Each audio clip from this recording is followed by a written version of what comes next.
अगली खबर भी बयान पर छिड़े घमासान से ही जुड़ी हुई है, लेकिन ये बयान किसी के समर्थन का नहीं बल्कि सियासत को शर्मसार करने वाला है। जी हां, हम राम गोपाल यादव के उस बयान का जिक्र कर रहे हैं जिसमें उन्होंने विंग कमांडर व्योमिका सिंह के खिलाफ जाति सूचक शब्द का प्रयोग किया है और उस पर माफी मांगने की बजाय वो और लीपापोती करने में जुटे हुए हैं। राम गोपाल यादव के बयान पर बीजेपी ने करारा पलटवार भी किया। देखिए रिपोर्ट। आपको बता दूं कि दिव्या सिंह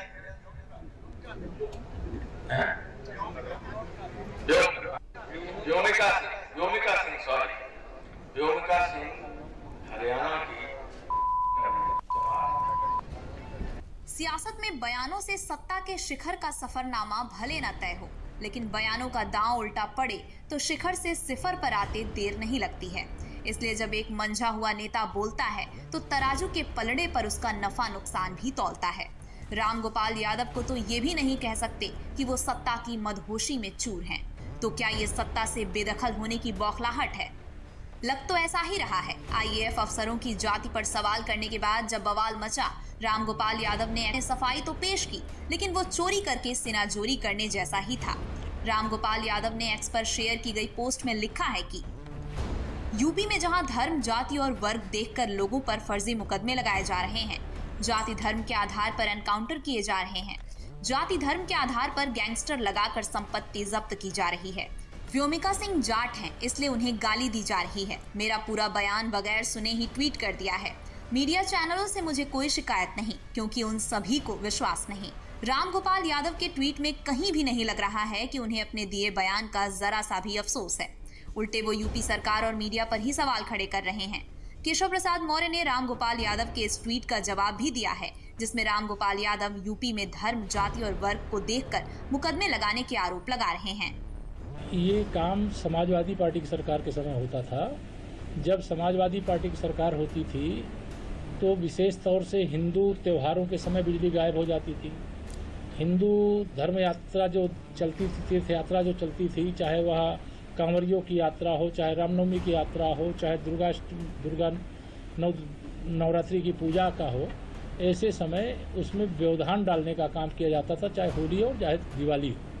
लेकिन जिस प्रकार से खुलेआम समाजवादी पार्टी के समय में जो विशेष तौर से उत्तर प्रदेश दंगों की आग में झुलसा है, उस दंगे की आग में झुलसने का कारण समाजवादी पार्टी की मुस्लिम तुष्टीकरण की घटिया और घिनौनी हिंदू विरोधी राजनीति का परिणाम। इधर समाजवादी पार्टी को राम गोपाल यादव के बयान से कोई परहेज नहीं है। सपा सफाई देने के बजाय राम गोपाल यादव के समर्थन में उतर आई है, उनके बयान को जायज ठहराने में लग गई है। आदरणीय प्रोफेसर राम गोपाल यादव जी ने जो उत्तर प्रदेश और पूर्वी भारत के बारे में जाति के संबंध को लेकर बात कही है, बहुत ही सच और तार्किक बात कही है। समाजवादी पार्टी के अध्यक्ष अखिलेश यादव पीडीए के रथ पर सवार होकर अपने सियासी दिन बहुरने का सपना पाले बैठे हैं और दूसरी तरफ उनके ही सिपाह सलार उसी पीडीए पॉलिटिक्स को धता बता रहे हैं। जो पीडीए पहले सपा की सियासत का फरमान लगता था, अब वो अफवाह लगने लगा है। अखिलेश यादव अब तक चुप हैं, उस चुप्पी पर भी 100 सवाल हैं। सवाल है कि क्या पीडीए से पहले अखिलेश का परिवार है? डिप्टी सीएम केशव प्रसाद मौर्य ने भी समाजवादी पार्टी को उसके देश विरोधी इतिहास का आईना दिखाया है, साथ ही उसी ओछी सियासत को भी तार तार कर दिया है। जब श्री अखिलेश यादव जो इस समय समाजवादी पार्टी के अध्यक्ष हैं, मुख्यमंत्री थे, तो इन्होंने उन आतंकवादियों के ऊपर से मुकदमा वापस लिया था जिन्हें बाद में माननीय उच्च न्यायालय ने मना कर दिया और उस पर लंबे समय तक जब माननीय न्यायालय के समक्ष मुकदमा चला तो उसमें कई को फांसी और कई को उम्र कैद की सजा हुआ। समाजवादी पार्टी आतंकवादियों की समर्थक पार्टी है। इनका जो ढोंग है वह उजागर हुआ है। हमको जो विंग कमांडर व्योमिका सिंह जी हैं और जो दूसरी प्रवक्ता कर्नल सूफिया कुरैशी जी हैं, उन दोनों के नेतृत्व पे एक तरह से महिला सशक्तिकरण का जो प्रधानमंत्री श्री नरेंद्र मोदी जी का प्रयास है उस पर गर्व है।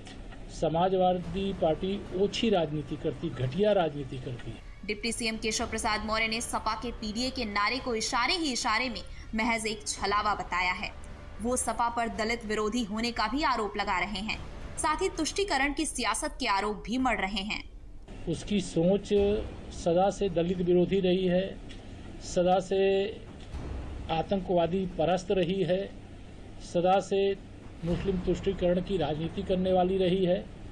लेकिन समाजवादी पार्टी का असली चेहरा देश की जनता के सामने, उत्तर प्रदेश की जनता के सामने आ चुका है। रामगोपाल यादव का बयान देश के लिए तो सही नहीं है, साथ ही सपा की सियासत के लिए भी सही नहीं है।